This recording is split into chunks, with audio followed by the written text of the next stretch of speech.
ইভোমি proxy থেকে GB proxy নিয়ে নিলাম। দেখতে পাচ্ছেন 19 জিবি আছে। আমি অলরেডি আমার পিসিতে সেট আপ করে নিয়েছি সার্ভে কাজ করার জন্য, এবং আমি কিন্তু বর্তমানে ivomi.com এই আইপি ব্যবহার করতেছি, এই সাইটের প্রক্সি ব্যবহার করতেছি ধারাবাহিকভাবে। তো এখান থেকে মোবাইল যে প্রক্সিটা আছে এইটা ব্যবহার করব, এবং স্ট্যাটিক শুধু মোবাইল প্রক্সি দিয়ে অ্যাকাউন্ট করব, এবং স্ট্যাটিক প্রক্সি দিয়ে হইতেছে সার্ভে করব। কারণ হইতেছে মোবাইল প্রক্সিটা হইতেছে আপনার রোটেটিং করে, একবার অ্যাকাউন্ট হয়ে গেলে আমি পরবর্তীতে স্ট্যাটিক আইপি ব্যবহার করব।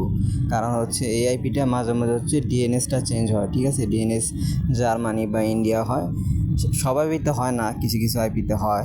তো সেই ক্ষেত্রে আমি এখান থেকে একটা ইউনাইটেড স্টেটের আইপি নেব। তো আমার অলরেডি জিবি পারচেস করা আছে।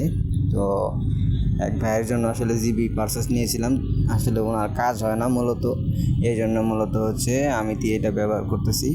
তো এখানে আমি রিজিয়ন, এখানে কিন্তু সুবিধা আছে, রিজিয়ন আপনি সিটি অনুযায়ী স্টেট অনুযায়ী কিন্তু ইভোমি প্রক্সি থেকে আইপি নিতে পারবেন। তো আজকে দেখাবো আপনাদের কীভাবে আপনারা গ্রাফ পয়েন্টে কাজ করতে পারেন এই সাইটের আইপি দিয়ে।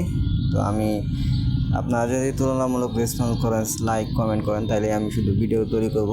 তো মোটামুটি অনেকজনের লাইক কমেন্ট পাইছি, এই জন্য আসলে আমি ধারাবাহিকভাবে ভিডিও তৈরি করে দিতেছি। আসলে এই আইপিগুলো দিয়ে আসলে কেমন সার্ভে ম্যাচ হয়, আসলে সত্যি অ্যাকাউন্ট খোলা যায় কিনা, বা কেমনে কি অ্যাকাউন্ট A to Z ভিডিওতে ধারণা দেওয়ার চেষ্টা করব।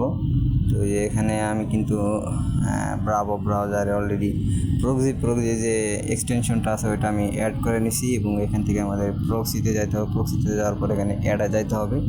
তো অ্যাডে যাওয়ার পর এখানে আপনার HTTP এবং সক্স5 সিলেক্ট করার অপশন আছে। তো দুঃখের বিষয় হচ্ছে এখানে সক্স5-এর আইপি পাসওয়ার্ড ইউজার নেম দেওয়া যায় না, এই জন্য আমি HTTP এখানে নিয়ে নেব। কারণ হইতেছে এখানে আপনার হচ্ছে সক্স5 নিতে গেলে আপনার শুধু হোস্ট নেম এবং পোর্ট বসাইতে হবে, ঠিক আছে? তো আমাদের আইপি তো এখন হচ্ছে পাসওয়ার্ড দেওয়া আছে, সেক্ষেত্রে আমাদের HTTP আইপি কালেক্ট করতে হবে।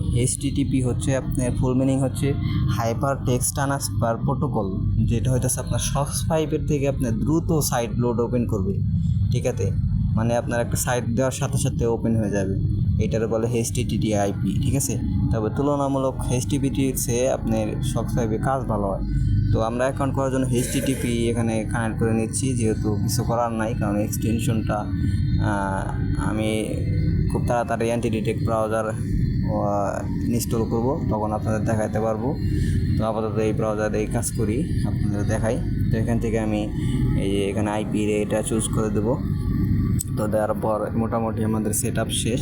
তো পেজটা একটু লোড দিলাম এবং একটা নিউ ট্যাব নিয়ে নিলাম। নিউ ট্যাব নেওয়ার পর এখানে হচ্ছে আমরা সার্চ করব হোয়াট.নেট বা IPX। আপনার প্রক্সিটা চেক করে নেবেন যে আপনার কোন লোকেশনে আছেন, বাংলাদেশে আছেন নাকি আমেরিকাতে আছেন, সেটা আপনাকে নিশ্চিত হয়ে তারপরে হচ্ছে কাজ করতে হবে, ঠিক আছে? তো যদি ভিডিওটা ভালো লাগে তো অবশ্যই লাইক করবেন, কারণ অনেক কষ্ট করে আপনাদের জন্য ভিডিও বানাই। কেউ ভিডিওতে একটা লাইক দেয় না, অনেকে টেলিগ্রামে অনেক মেসেজ করে, দেখায় যে কথা বলে, আন্তরিকতা দেখায়, কিন্তু কাজের বেলায় মানে ভিডিওতে কোনো লাইক কমেন্ট করে না। সেক্ষেত্রে আমি কিন্তু তাদেরকে অতটা রেসপন্স করি না। যারা মূলত আসলে লাইক কমেন্ট শেয়ার করে তাদেরকে আমি টেলিগ্রামে বা অন্যান্য সাপোর্টের ক্ষেত্রে আমি রেসপন্স করি। তো আমি তো কিন্তু এই কাজের 1% জানি না, ঠিক আছে? সেই হিসাবে দেওয়া চলে যে সার্ভে থেকে বর্তমানে একটু দূরে, কারণ বর্তমানে আমাদের একটু সিক্রেটলি কাজ করা হচ্ছে গেমিং সাইটে। যাই হোক, আইপিটা কানেক্ট করে এবং চেক করে নিয়েছি। তো এখন যদি আমরা যে কোনো সার্ভে সাইটে অ্যাকাউন্ট করতে যাই, তাহলে ধরেন গাব পয়েন্টে আমি গেলাম। গাব পয়েন্টে আপনাদের এখন আমি অ্যাকাউন্ট করে দেখাবো। তো ভিডিওটা অবশ্যই সম্পূর্ণ দেখবেন।